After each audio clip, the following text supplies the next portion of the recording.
اپنی گفتگو ختم کر دوں گا. حضرت عبدالرحمن بن ابی قلاب رضی اللہ تعالیٰ عنہ راوی ہے. مشکات شریف میں حدیث درج ہے. عربی متن کی جانب نہیں جاؤں گا مختصراً کیونکہ نماز مغرب نزدیک تر ہے. روایت فرماتے ہیں کہ اللہ کے رسول صلی اللہ علیہ وآلہ وسلم وضو فرما رہے تھے اور صحابہ کرام حضور کے وضو کا مستعمل پانی ہاتھوں میں لے کر اپنے چہروں پر ملتے. آج لوگ کہتے ہیں صحابہ نے میلاد کا منایا. آج لوگ کہتے ہیں صحابہ نے جھنڈیاں نہیں لگائیں. آج لوگ کہتے ہیں صحابہ نے جلوس نہیں نکالے. ارے ان سے کوئی یہ پوچھے جو عظمت و شان انہیں حاصل کی, جو سعادت انہیں حاصل کی, تم وہ پا سکتے ہو. تو میرے نبی کا لوہا دہان گرتا, صحابہ ہاتھ آگے کرتے, ہاتھوں پہ لے کر اپنے چہروں کو روشن کیا. میرے نبی کا مستعمل پانی نیچے نہیں گرنے دیتے تھے, راتیں ان کی مسلے میں گزرا کرتی تھی. دین سارے مصطفیٰ پر اپنا تن من دم قربان کرتے ہوئے.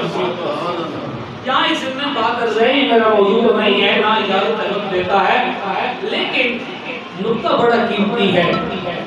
پاکوں کی محفل ہے.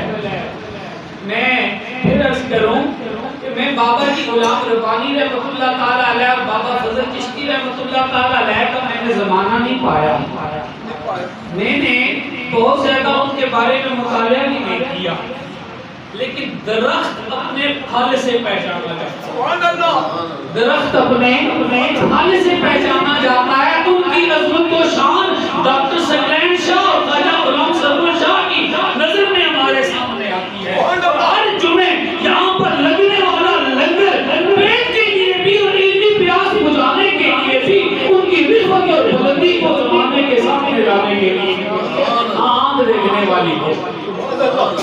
ایک نقطہ سن لیجئے, جو نفوس قدسیہ اللہ کے محبوب کا لعاب دہن نیچے نہیں گرنے دیتے تھے, اس کی تقریب کرتے تھے. اگر کوئی جاہل ان کی اور پر یہ الزام لگائے کہ وہ آمنہ کے لال کی آل کی شان میں گستاخی کرتے تھے, تو اس کی عقل پر معلوم کیا جائے. اللہ تعالیٰ ایسے لوگوں سے ہمیں بچائے کہ جو پاک ذاتیں اللہ کے محبوب کے لعاب دہن, یہ میں اسٹوری سی کرتا ہوں, خوب مبارک, اس کو نیچے نہیں گرنے دیتی تھی. نبی کے جسم کے ٹکڑوں, جسم کے حصوں کی شان میں گستاخی کیسے کی جاتی ہے, نہیں کر سکتی ہے. اللہ تعالیٰ ان جاہلوں سے بچائے. صحابہ ایسا کر رہے تھے تو میری سرکار نے فرمایا, میرے غلاموں ایسا کیوں کر رہے ہو؟ حالانکہ محب جانتا ہے, محبوب جانتا ہے, محب جب ایسا کرے تو کیوں کر رہا ہوتا ہے. صحابہ نے عرض کی, یا رسول اللہ, اس لیے کہ اللہ اور اللہ کے رسول سے محبت. میری سرکار نے اپنی غلامی کا اصل نقطہ, مقصد محبت, مقصد غلامی انہیں عطا فرمایا